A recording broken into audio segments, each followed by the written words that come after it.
1 in 2 Australians between the ages of 16 and 85 will experience mental health issues at some point in their lives.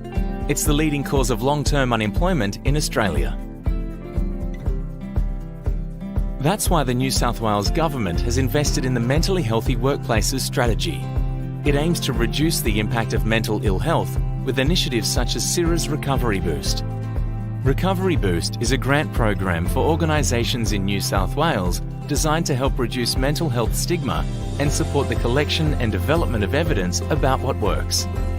Through Recovery Boost, we are shining a light on new and existing wellness programs and ideas by offering a financial boost to organisations supporting workplace wellness in New South Wales. So, if you have a new or existing idea, express your interest in a boost today.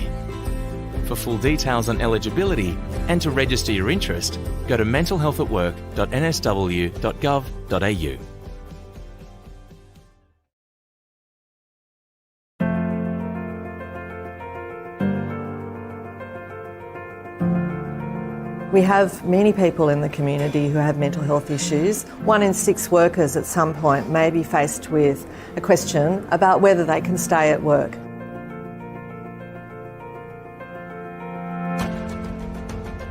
Culture is everything, because it's not just the fact that it's you as an individual. Wellbeing for Aboriginal people is the wellbeing of yourself, your family and your community. I think culture is the key to a mentally healthy workplace. I think without that, staff don't feel comfortable coming forward and talking to managers, and even when there's the pressure to not disclose information, I don't think they feel comfortable coming forward and accessing support. Mentally healthy workplaces is really about being truly inclusive, about working with people to understand what I need to do, what my responsibility is to make sure that they're comfortable about disclosing they have a mental health issue, and perhaps sharing what I need to do if they're experiencing any issues to support them. The best outcomes are the ones that are achieved in collaboration, with the person with a lived experience being at the centre of that. Care, connection, support, honesty, integrity, openness, all of those things, they are what add up to making a workplace that has good wellbeing for all involved.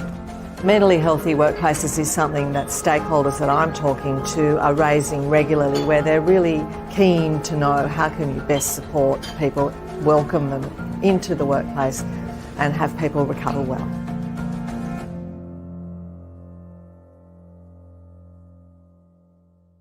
The stigma around mental illness is what discourages people from speaking up. When I started publicising "Are you okay here?", that encouraged people to ask the person next to them, "Are you okay?" It's made it a lot easier to notice changes in people and have conversations with them before it gets out of hand for them. Knowing what service we can provide people, how we can help them, and what our limitations are, how to have a good open conversation with people and let them feel like they're being heard, and how to support them through whatever they're going through. For me, a mental healthy workplace is a place where a person can bring themselves to work. Somewhere that you don't feel judged and you can just be yourself the way you are at home. You can come to work and be like that. And if you have a problem, you can talk to people and not be worried that they're going to judge you on how you feel.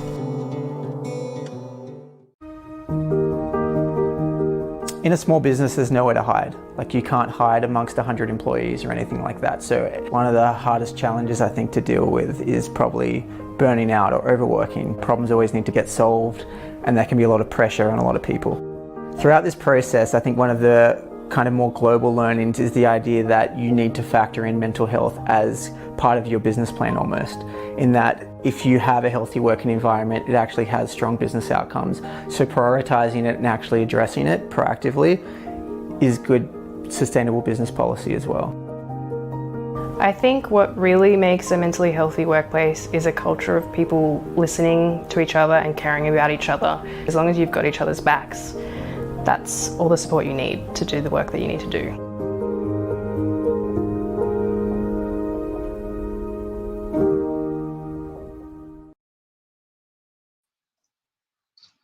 Hi everyone, welcome to the launch of SIRA's Engaging Lived Experience Framework for Guiding the Work that we do in impacting mental health. I'm Carmel Donnelly. I'm the Chief Executive of SIRA, and I'd like to begin today by acknowledging the traditional custodians of the land wherever we are. I'm coming to you from Wanigal land. Wherever we are on Aboriginal land, we pay our respects to elders past, present and emerging, and extend that respect to all our Aboriginal colleagues and stakeholders and customers. It's my great pleasure to introduce our facilitator for today's launch, Eva Koromilas. Eva is a Principal Behavioural Advisor in the New South Wales Behavioural Insights team. She has qualifications in behavioural economics and lots of experience applying behavioural insights across Commonwealth and New South Wales governments in areas such as domestic violence, cyberbullying, regulatory compliance, drought relief, flexible work. Thanks, Eva, for facilitating today, and over to you. Thanks so much, Carmel, and thanks everyone for being part of this special event today. I'm super excited about this event because the launch of the Lived Experience Framework is such a significant milestone in the work that SIRA are doing to improve mental health at work. Essentially, what the framework is enabling us to do is to better collaborate and engage with people who have real life experience of mental health challenges, and then use those insights to better inform the policies and programs that government is developing. And what I really love about this initiative is that it speaks to everything that we care about in the Department of Customer Service. We're all about putting the customer at the centre of what we do and creating initiatives that reflect and meet the unique needs of New South Wales citizens. We're really lucky today to be joined by a stellar lineup of speakers. We're going to start with an opening address from the Minister of Customer Service, Minister Dominello. Then we're going to have presentations from some key leaders in our mental health community, including Irene Gallagher, who's the CEO of Being, Gemma Roberts, who's the Deputy Commissioner of the Mental Health Commission, Camille Wilson, who's the founder of Grow Together Now as well. So thank you so much to the speakers for joining us. We're really proud to have ambassadors who are not only experts and leaders in the field, but who have a lived and living experience of mental health, so they can speak about the topic with authority and authenticity.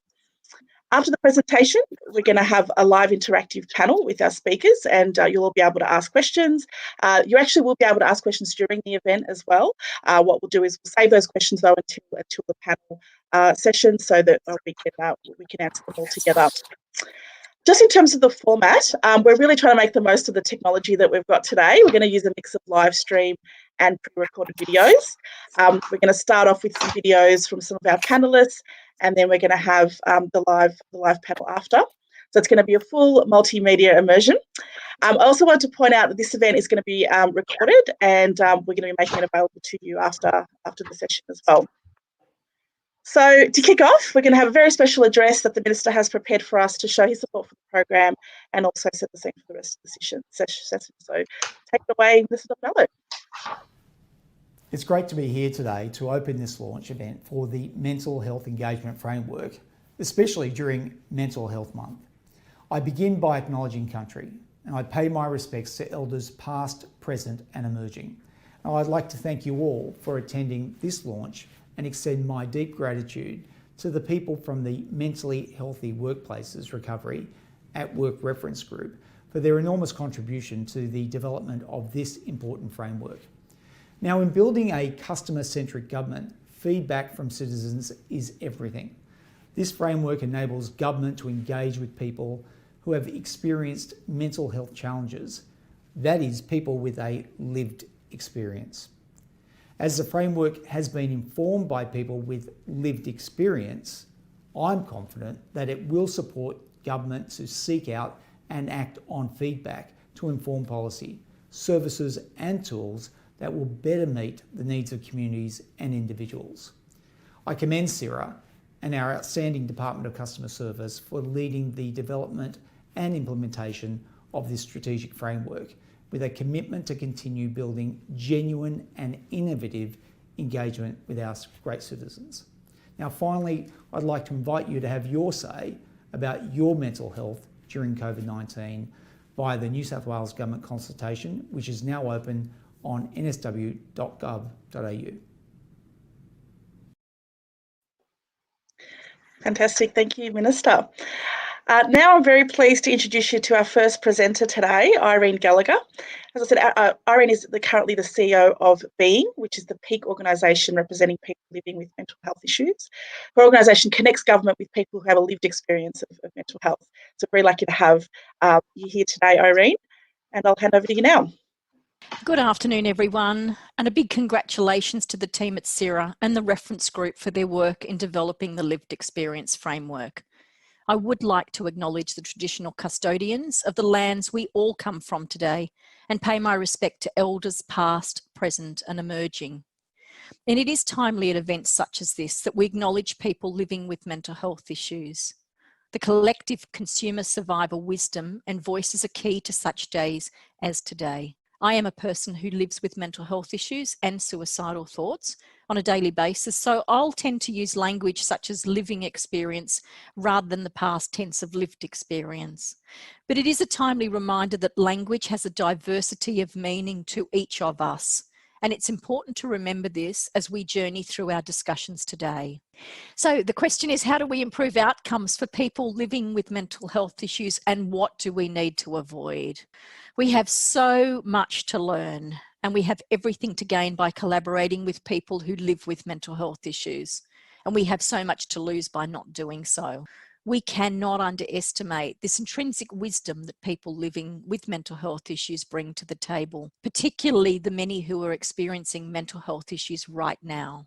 We're really fortunate in the mental health sector to embrace what we call peer workers, people who live with mental health issues employed in paid, full-time and part-time work. And this is the foundations of the organisation I work with. So Being Mental Health Consumers was inaugurated in 1994 as the peak body representing the voices and perspectives of people living with mental health issues.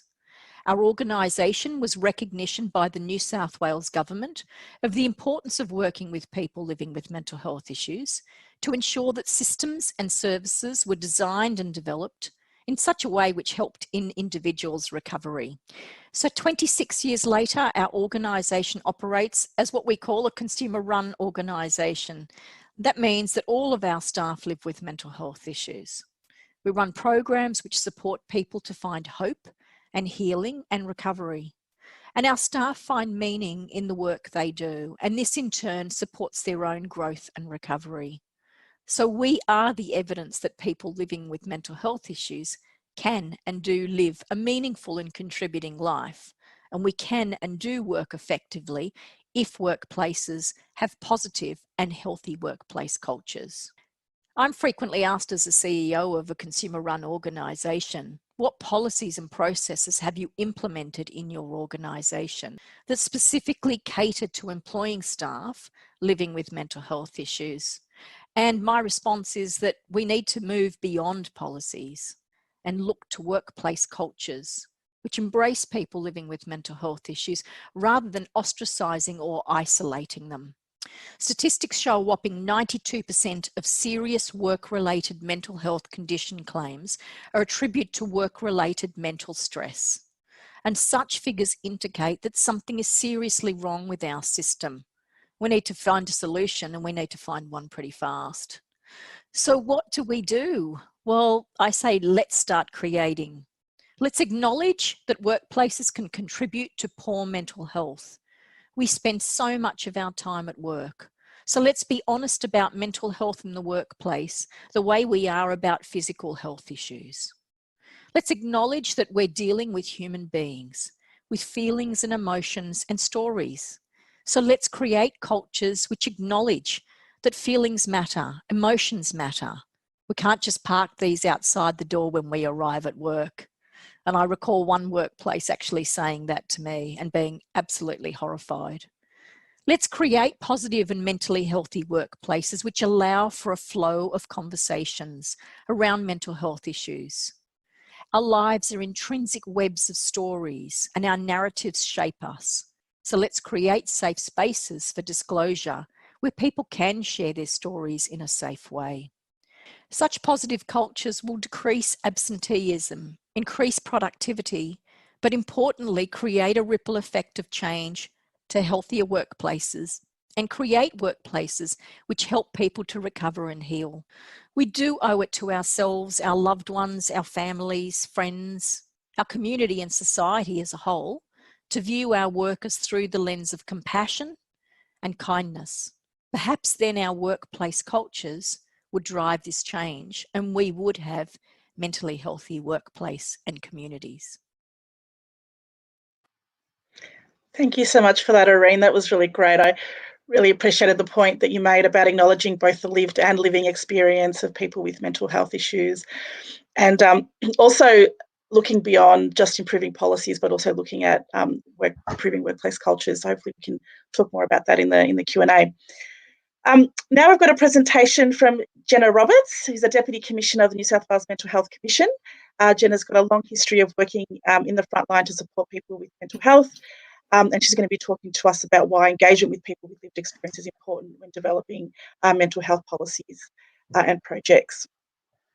This is a really broad question, and I think it's evident that there's not one size fits all when it comes to lived experience. So it's important to recognise the diversity of individuals' experiences, whilst also demonstrating that we know that just because one person's had an experience doesn't mean that is going to be the experience across the board. So just putting that out there right away. And also, when we think about lived experience, I think that term has come a long way to what it used to be. Like my mum now knows what lived experience means. I think most people know what lived experience means, but the in-depth knowledge of what lived experience means, I think, when it comes to mental health issues, it goes beyond just the person. It goes beyond just the person. It actually involves their families, their carers, their workplace, their social groups, the people around them and their environment. So that's something to take into consideration as well around lived experience. We've now gotten quite good at involving people with lived experience, not just on a delivery service perspective, but also as far as policies and procedures, and ensuring that there every level of development and implementation of a plan, such as this, or policy or initiative. So I think that's something to really be congratulated on. Lived experience.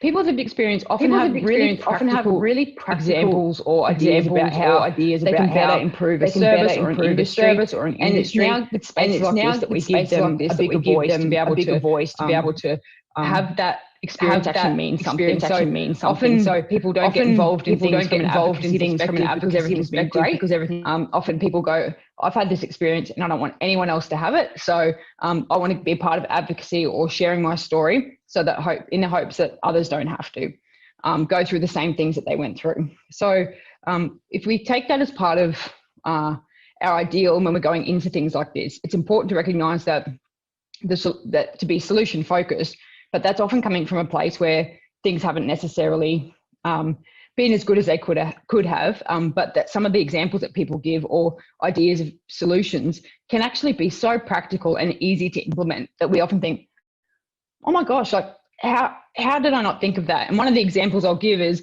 when I was working in a mental health unit, one of the things that the people who were in there at the time were really passionate about was having a fruit bowl. And everyone had always said, no, we can't do that. And, it's too hard to organise and the kitchen doesn't have fresh fruit all the time. So we came to the solution of getting a way to have a fresh fruit bowl. And people felt heard, but more importantly, their nutrition was better. It was a place where people often came at about morning tea to grab a banana or a piece of fruit and have a chat. One small thing like that was actually able to lift the mood and the experience of the people there at the time. And then not just that, it bettered it for the next lot of people who came through. So, that's a practical thing and not necessarily in this space, but it is something where people with a lived experience came up with a solution to something, which was they were eating a whole heap of junk food on their breaks and nutrition wasn't necessarily as best as it could be, but that their choices weren't there either. So, sometimes there's not always a practical solution. Sometimes it's about having a conversation, and sometimes it's about, listening to the experience and validating that. But other times it is about saying, how do we get that fruit bowl in the mental health unit when the kitchen doesn't have fruit, and working through those solutions. So, I just want to put it out there that it doesn't always have to be this huge, big, unachievable thing. It can be something really practical. Another thing, I guess, is acknowledging that, I spoke about diversity and lived experience before, and it's something I'd like to touch on again, in the fact that not all workforces and workplaces are the same. I'm coming to you from Wiradjuri land in Wagga Wagga, and it's important to recognise that different parts of your workplaces or organisations or businesses often have a really diverse range of people there, and that their experiences might actually be different. So, not to have the one solution for everybody, but also to acknowledge that if you don't go and ask somebody about what their experience is, you won't ever know. And it's about approaching that with respect and dignity, but also be willing to listen and hear their perspective so that you can move to that journey of wellness for everybody. I'd really like to thank everybody for the opportunity to do this, and really push the importance of having lived experience at every level of what we do, and not just as part of a committee that you can tick a box and move on. So thank you very much. That was great. Thank you, Jenna. And sorry, Jenna and everyone, for that sound issue that we had there. I think we've fixed it now. I really love the point you made, Jenna, about the importance of not overlooking the small initiatives that you can do, because often we always look for kind of what's the biggest, most impactful, seemingly impactful thing we can do when we're trying to affect change. It made me reminded myself of an experience that I had. I was in the UK and I met with the What Works Centre for Children's Social Care, and they look at improving child protection outcomes for children. And I was talking to them about some of the projects they were doing, and they were saying, they were running all these randomised control trials, testing all these things. And I was asking them, what kind of initiatives were you doing? And they were expecting them to be talking, to tell me about these really meaty initiatives that they were testing. And they said, oh, well, yeah, we've just finished one trial where we tested having a coffee machine in the kitchen for childcare workers. So it was part of, how do we improve the well-being of childcare workers so they can then be better placed to deal with all the challenges of their work. So, and this is the What Works Centre for Social Care. So, really powerful, and 100% agree that you can't sort of underestimate the impact of the small initiatives. Now, I'm pleased to introduce you to our third presenter, Camille Wilson. Camille's the founder of Grow Together Now. Her organisation works with other organisations to drive systemic change within workplaces, and using the voice of people with lived experience to inform the development and design. And Camille's going to talk to us a bit more about the lived experience framework. Before I hand over to Camille, I did want to give you a bit of a safety message, just to say that if any of the content today affects you, please make sure to reach out for support if you need it from a trusted person or via phone support like Lifeline Being or Beyond Blue. Take it away, Camille. Thank you.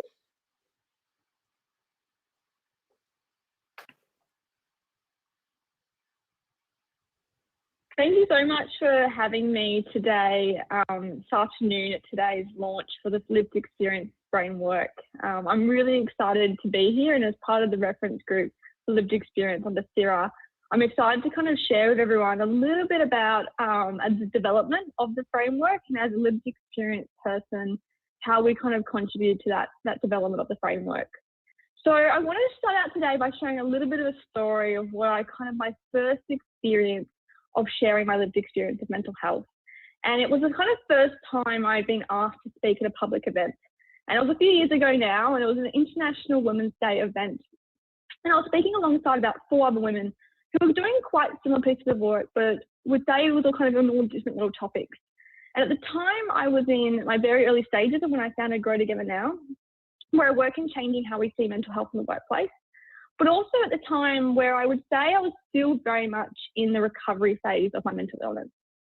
And so upon accepting the event, I hadn't really planned to share my story. I had not done it before. I hadn't really kind of thought about it much. I didn't also plan that much for the talk. I was kind of just going in there with my spontaneity hat on. But when the event started, the woman who went straight before me was talking about her lived experience of workplace bullying. And I remember sitting there on this panel stool, watching this strong, confident woman share this really challenging story about what really happened to her in her workplace, about workplace bullying. And I watched her the entire time operating in this strength and confidence. And so I was internally sitting there thinking to myself, come on, Camille, you can do this. Share your story, it will help others.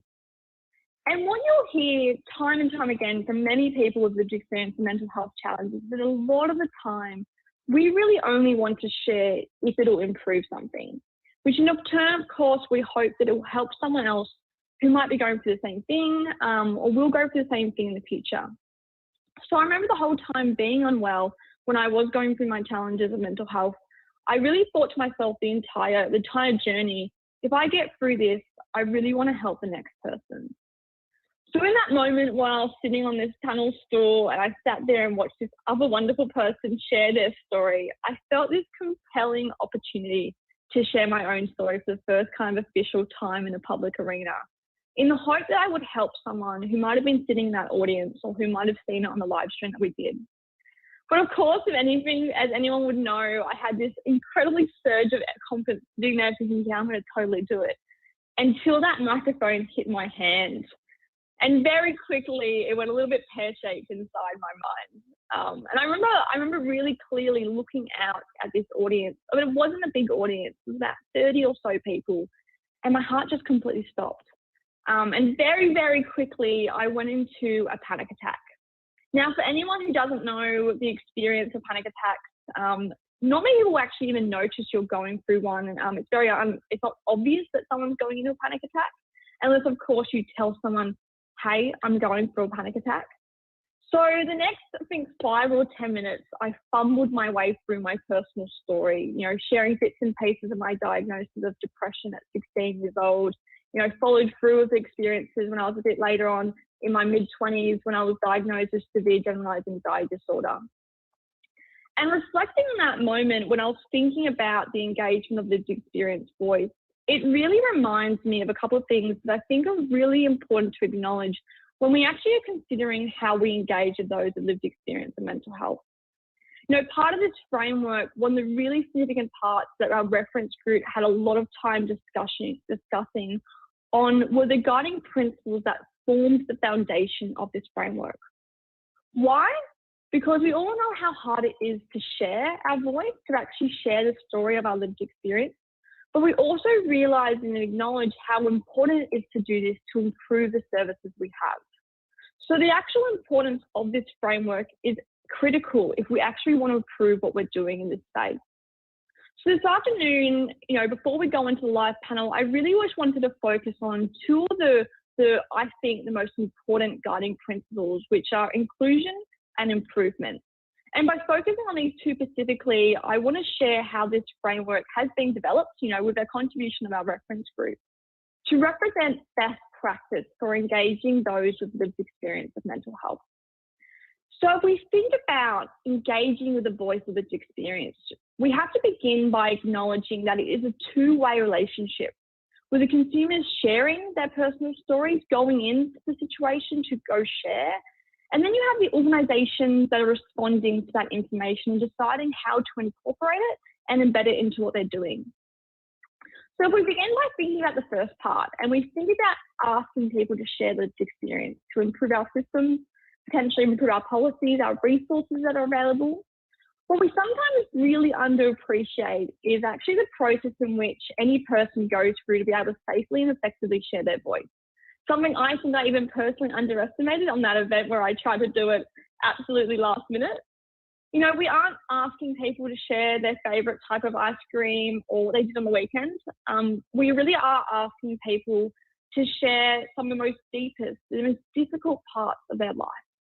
And to do this safely and effectively, we need to acknowledge that we genuinely want to hear from all stories of the experience, that we have to recognise the importance of the process in doing so. Because every person is going to feel safe in doing this in different ways. For some people, it might be an open forum, it might be our traditional consultation practices. For other people, it might be doing it by face-to-face is really the only way they're going to find safe to do so. For some people, it might be sharing via an anonymous survey or a pin board or something digitally where they can kind of keep themselves safe in the process. And nobody can decide what one best way is to share feedback. So what this framework does is in which it allows the lived experience people to come forward and have a safe, and I think what the big word is accessible way of sharing their story by using these digital innovations that we have as part of this framework. Without acknowledging this importance, we aren't actually truly appreciating the diversity in which the lived experience voice, exists. that we can truly probably benefit from hearing kind of that vast diversity that it does happen for people.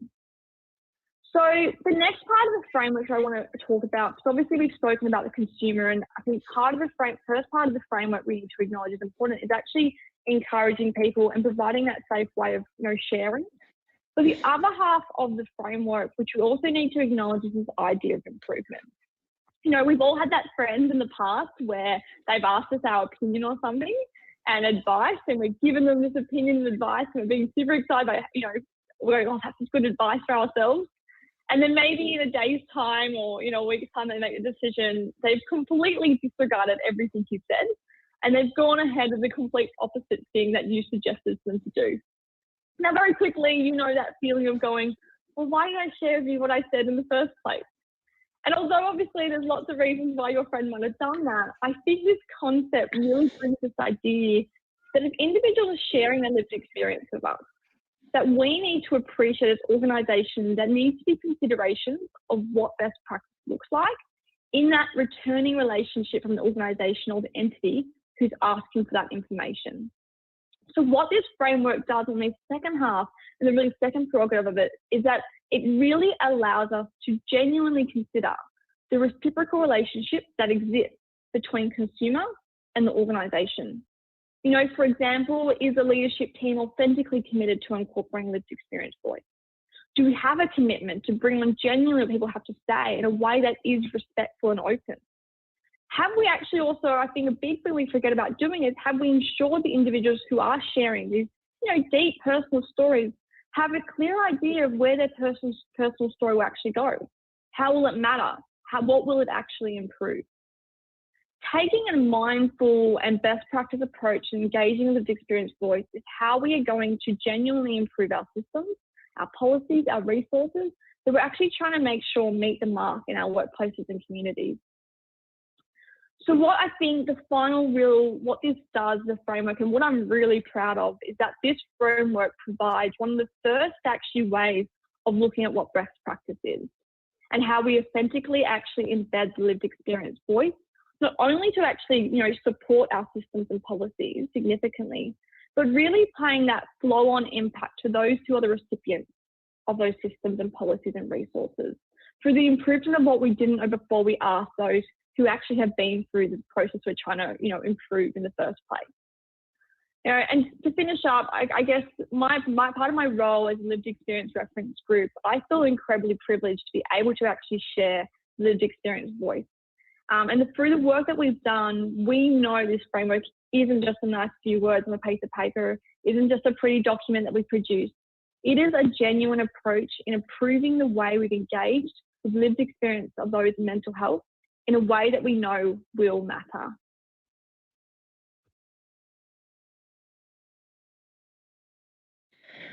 Fantastic. Thank you so much, Camille. Thank you for sharing your story as well. I think through sharing your story, you showed the power of getting others to share their stories as well. So thank you. And also really like the point that you made about the principles of inclusion and improvement, and that we need both elements to make change happen. So thank you. Now we're ready for our live Q&A. So thank you to those who started sending questions through. You can keep sending us questions as we get the live panel underway. We've got our speakers. So we've got Carmel, Jenna, Irene, and Camille, who are on the panel today. And we've got about 20 to 25 minutes for questions. So we'll get it underway. So you've got time if you still want to get your questions through. Perhaps kick off with the first one. Okay, what's my first question here? How about we go with how well has SIRA's clients, members embraced this framework? Who from the panel would like to answer that question first?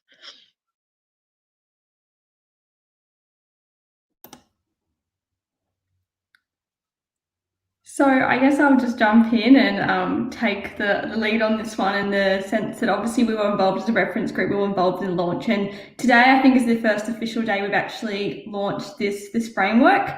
So it's very exciting to have the opportunity from this day forward to actually share that with our clients and our members about how they can use it going forward.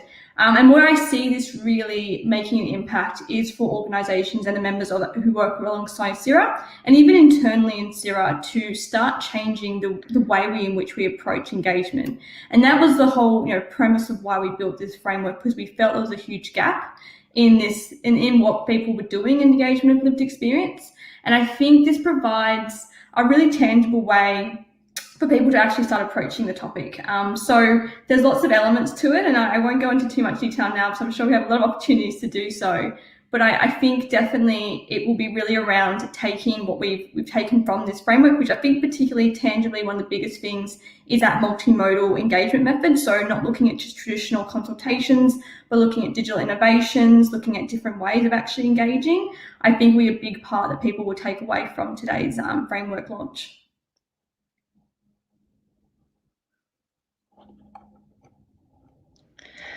Thank you. Carla, would you like to say something on that as well? Well, look, I will just say it's a launch. This is the beginning. There has been a huge amount of work and support and people embracing the need for this framework.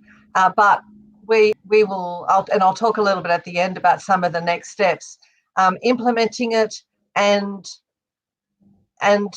implementing it in a way where we're true to the whole intent of engaging with people with lived experience all the way through as we learn is what we're committed to doing. And probably come back and ask us in a year, because we want to see how strongly it stands up and how widely it's going to be used. Awesome. Thank you, Carmel. Okay, another question, perhaps for Irene this time. Irene, can you tell us why language is so important? Thanks, Eva. I'm incredibly passionate about language. I mean, language has different connotations to all of us, doesn't it? And today, we're hearing language such as lived experience, living experience, consumers. There's so much terminology that's out there. But at the end of the day, we are talking about people who either currently live with mental health issues themselves personally, or alternatively have lived with mental health issues in the past. And they're the voices and the perspectives that we want to hear, and particularly those who are currently living with mental health issues. This is absolutely critical to us having an understanding, a broader understanding, and designing and developing mentally healthy workplaces the way that they need to be, free of stigma, free of discrimination. And I think it's really important that we remember that language has different meanings to different people, and how people understand language is absolutely integral to their own well-being. I could go on for hours on that one, so I'll stop there. Thank you so much, Irene. I think, Irene, I just want to, do you mind if I add? I just think that we're in a constant learning phase of language. And, I've been in mental health for quite some time, like as we all have been, for many of us in the call today and in the panel. But Irene's the first person I've actually heard to say living experience of mental health. And so I think we've got to acknowledge that we are constantly learning what language is, and I don't say like the word right, because I don't think there's a right way just yet in how to refer to things in mental health. But it's just, I think we've got to kind of be prepared that for some days and some, for the next few years, maybe decades, we will be consistently learning about what language means, about what it represents and what it means to each person that actually engages in this process. So I think we just got to remember that as we kind of go through this kind of conversation. Thank you, Camille. We've got a follow-up question for the panel. We'd like to hear more from Irene on the use of the term people with living experience and the implication of this in her work in workplaces. Irene, would you like to speak to that? Absolutely. Yeah. Thanks for the question, Michelle. That's a good one.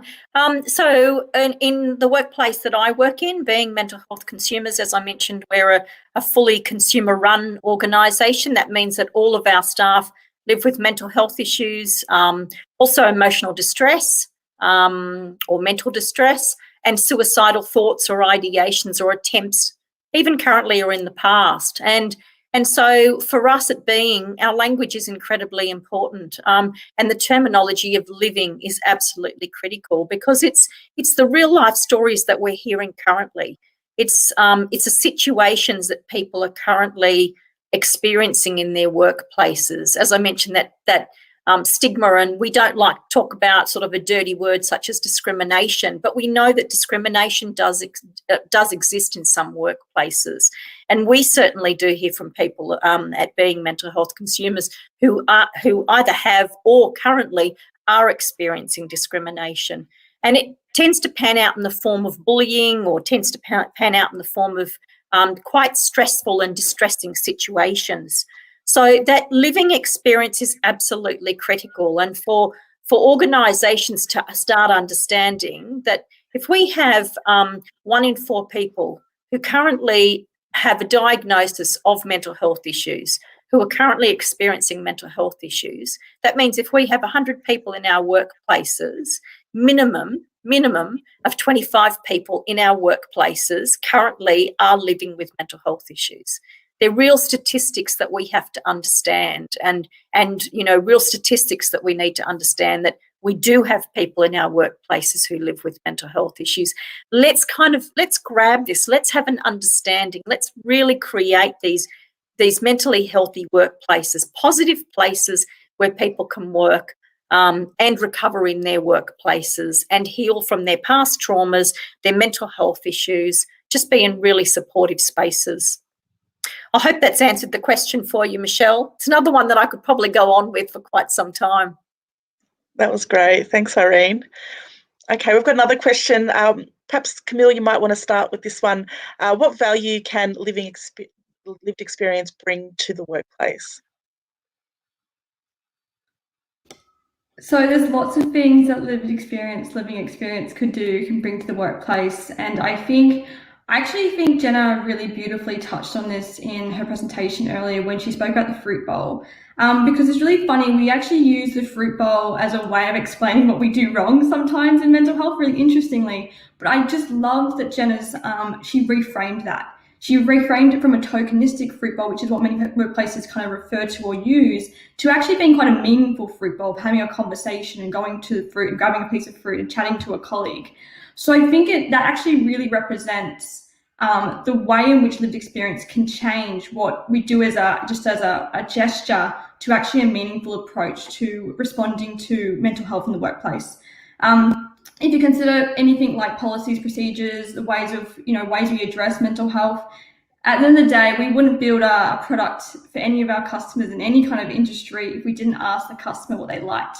I don't think that business would succeed. And it's the same thing applies when it comes to building anything for mental health in the workplace. There is no value. We can't actually address mental health effectively in the workplace without asking the employee who knows what it's like to not be okay, who knows what it's like it's hard to get out of bed in the morning, or to get into a client meeting when you have a panic attack happening as you go into the client meeting. It really is an absolutely critical way of developing anything we do in this space. And I think there's lots of ways you can do it. I actually engage lived experience, which is what this framework actually provides. Thanks. And I think that's I'll just quickly add, sorry. I think it's a really important point around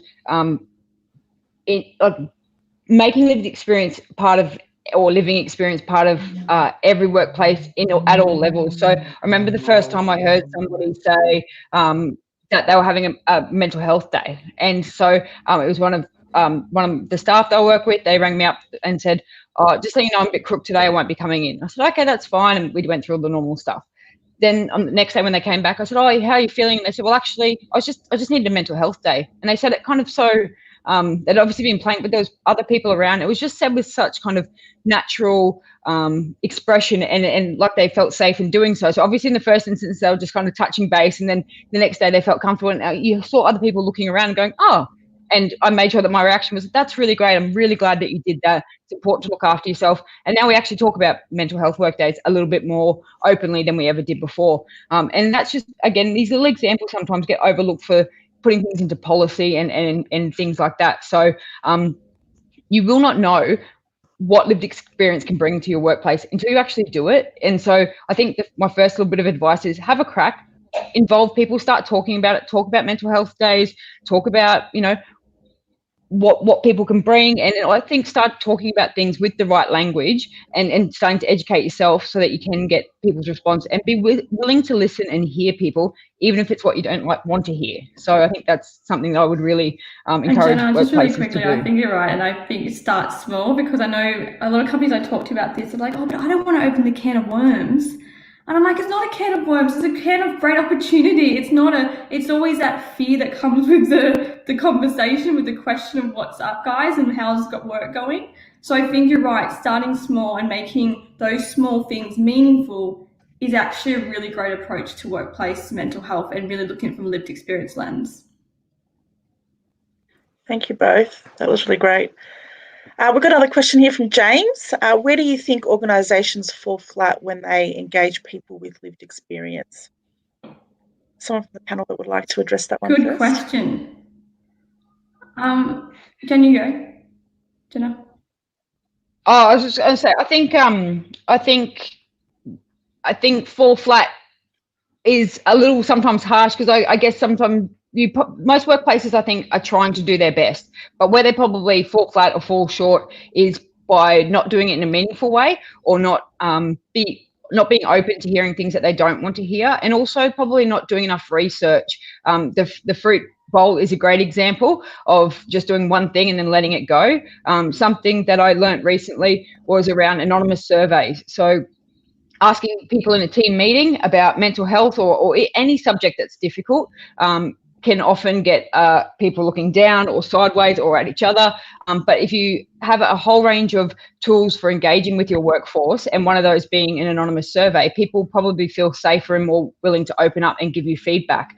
I think having things available for doctor's appointments on work time, or one of the best things that has ever happened to our organisation is EAP. And again, on its own, if it's just used as a tick box, isn't the answer. But if it's used as that suite of tools that we can bring to a workplace to support people who are living or have lived experience of mental health issues, it can be really meaningful and touching. And I actually had a staff member come to me yesterday and say, I've only got one session of EAP left. I'm a bit worried because I don't feel like I'd have enough sessions left to do what I need to do. I said, not a problem. Let me call up the EAP people and we can authorise more. And they're like, really? You can do that? I said, yeah, of course we can. If you need these sessions, we want to make sure that you have the sessions that you need to get the support you need. And they went, oh, I thought that was going to be a big, like, I didn't know that you could do that. I thought I was going to really have to beg and plead. I said, no, not at all. I said they just put this base on it and then we can authorise more.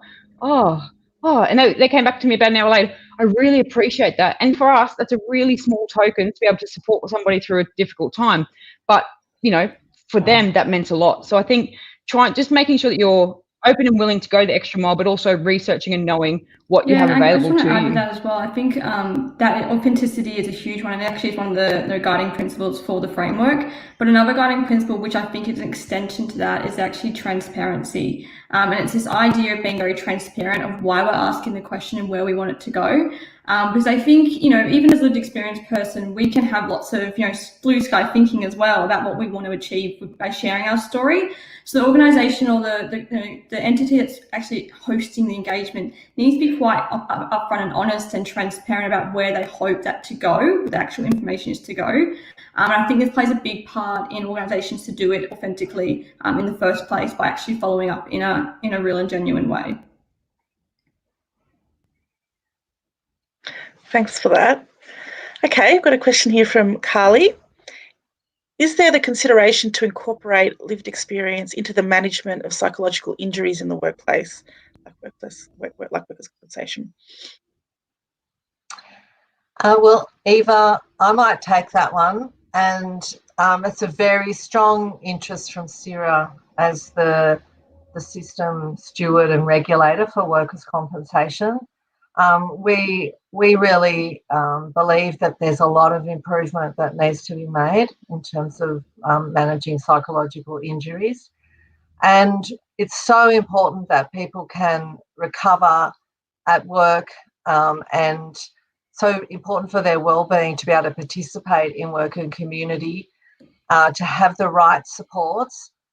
I think there's a lot of good intention out there, and back to Jenna's point, needing to build a framework and tools so that people know how to do it. Sometimes it's as simple as having the confidence to ask the person rather than just do what you've always done. But that's at an individual level, and we at SIRA are really going to be very closely involved as these frameworks rolled out, looking for how can it then be embedded, how can we improve the experience and the outcomes for people who have workplace injuries, whether it's a psychological injury or a physical injury. In fact, often the whole person's well-being needs to be supported. And people may think that you're having a physical injury only when in fact there's also a psychological injury. I think even the testament, the idea of actually referring to it recovery at work rather than return to work, even that language change, I think you're already incorporating lived experience into, and I'm not an expert in workers' comp, by no means, in psychological injuries, but I think that education, that it isn't, like the workplace actually is good for mental health if you have a good culture. But it's really about, like I said, that language that SIRA is already using, recovery at work, instead of looking at it purely, you leave if you want to recover, and then you come back when you're ready. It's actually a process, a continued mindful process for those with lived experience to actually recover at work, with the workplace being a big part of a positive recovery. I would just add to that too, Camille. I agree, and I think this is much bigger than workers' compensation. We need to have inclusive workplaces that recognise work is good for our well-being, but also workplaces that are good for our well-being, and that can prevent psychological injuries. But it can also mean that people who might experience mental health issues from time to time can have their engagement with work also adapt to keep them connected to work. So some of the things that are really important in language, we think about recovery sometimes with, an old way of thinking that's as if it's a broken arm and then it gets pretty much better. Whereas it may actually be living with, and I like Irene's, living with, living experience. And every day is not the same as the day before or the day after. So it's much bigger than workers' compensation. It's the whole preventing and recovering and living with, and having as many people in our community able to participate in really good, safe work, because it's going to improve their individual and all our well-being. Thank you, Carmel. Thanks, everyone. I think we've got time for one final question. So we've got this one up on the screen. Why is it important to engage with the lived experience community? Irene, do you want to kick us off on that one? Yeah, absolutely. I mean, it's a really great question. On one hand, we're talking about why do we engage with the lived experience community, and as I mentioned in my presentation, we have so much to lose by not engaging with people who live with mental health issues. But let's not just segregate into a lived experience community and a non-lived experience community. Let's identify that actually we're all the same. We're human beings with feelings and emotions, with dreams and desires and passions for our lives. Let's make sure that we're inclusive. And I do feel like if we start talking about a lived experience community, we're othering people with mental health issues, rather than actually ensuring that we have inclusivity and non-isolation. We've got absolutely so much to learn from people who live with mental health issues. There's so much of a focus from a WHS perspective and an OHS perspective around physical health issues in the workplace. Let's step it up and start having processes, policies, procedures, but also cultures that really embrace people living with mental health issues so we can start those conversations. So, for example, if someone has a physical health injury, there'll potentially be, condolences, I'm so sorry to hear that you've injured yourself. If someone comes into the workplace and says, I'm really struggling with my mental health, wouldn't it be wonderful if we had workplaces that said, how can I support you? Is there anything that I can do for you in the workplace to take some stress or take a load off you so that there isn't the added pressure on you at the moment now? So I think rather than sort of saying lived experience community, let's talk about all of us. Let's think of a holistic perspective of all of us and how we all connect together, but just focus a little bit more on the mental health aspect of our workers rather than just the physical health aspect of our workers. Thank you. Okay, I think we might be able to squeeze in one more before we have some final thoughts from each speaker. How do you build trust in a workplace to encourage people to engage in initiatives and provide their lived experience? This is a big one, and I think it comes back to starting small. I think when we think about lived experience, I think I mentioned in my presentation, we sometimes think, when we instantly think about lived experience, you go, well, we'll just ask the question, or we might just say, are you okay? And someone can answer really easily. And I don't think it ever works that way. And I don't think it's ever going to work that easily, because this is, sometimes some people's lived experience could be quite traumatic. It could be a lifelong process. If someone I didn't know in the workplace asked me to express my lived experience about any context or about any relationship, I wouldn't express my lived experience, even though I'm someone who heavily encourages people to do so.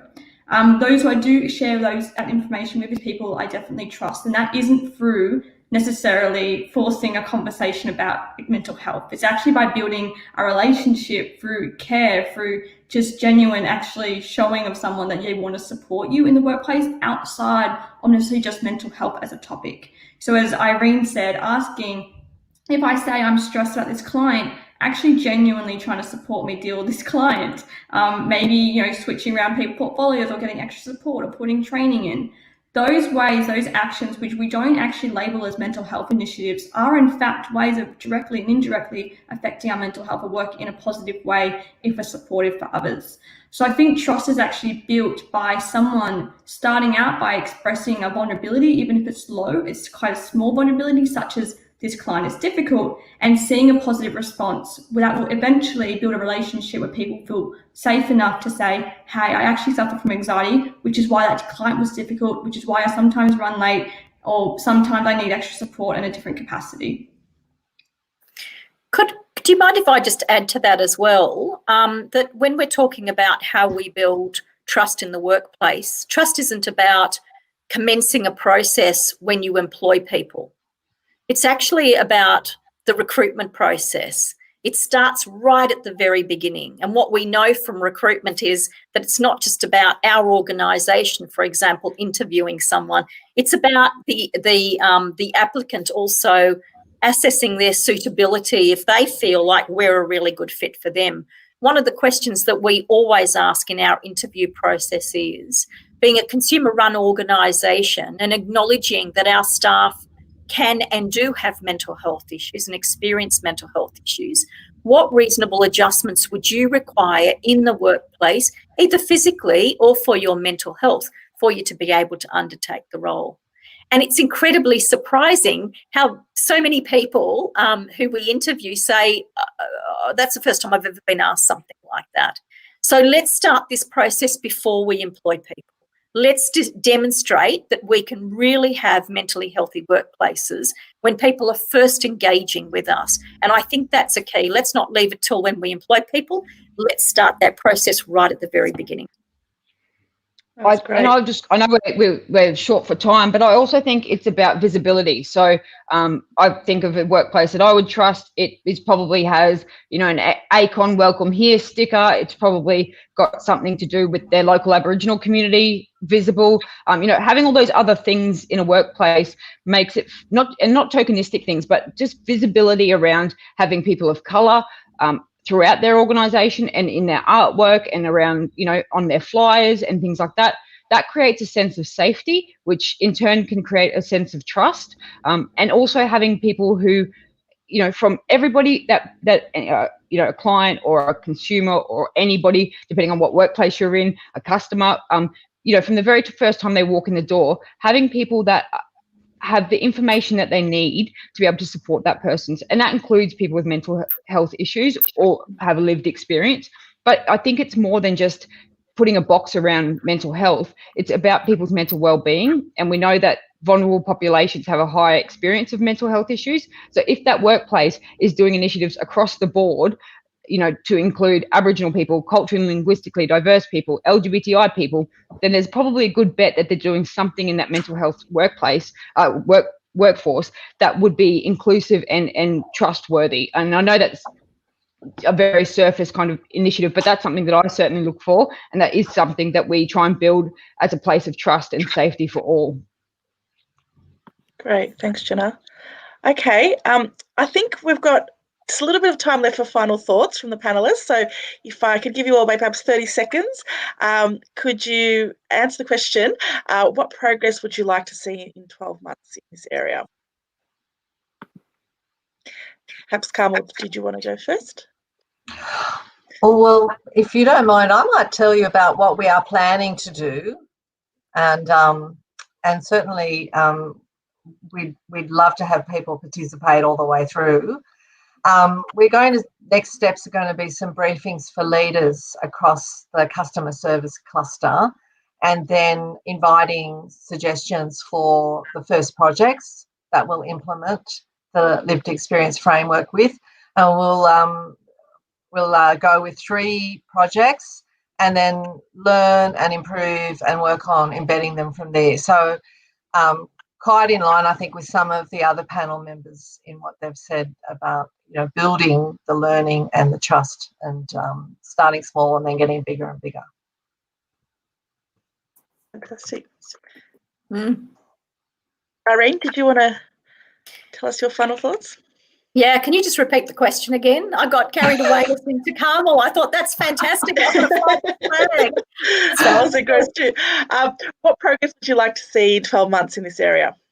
Oh, well, we can't deny. Let's reduce stigma. Let's reduce discrimination. Let's acknowledge that they're 2 separate things.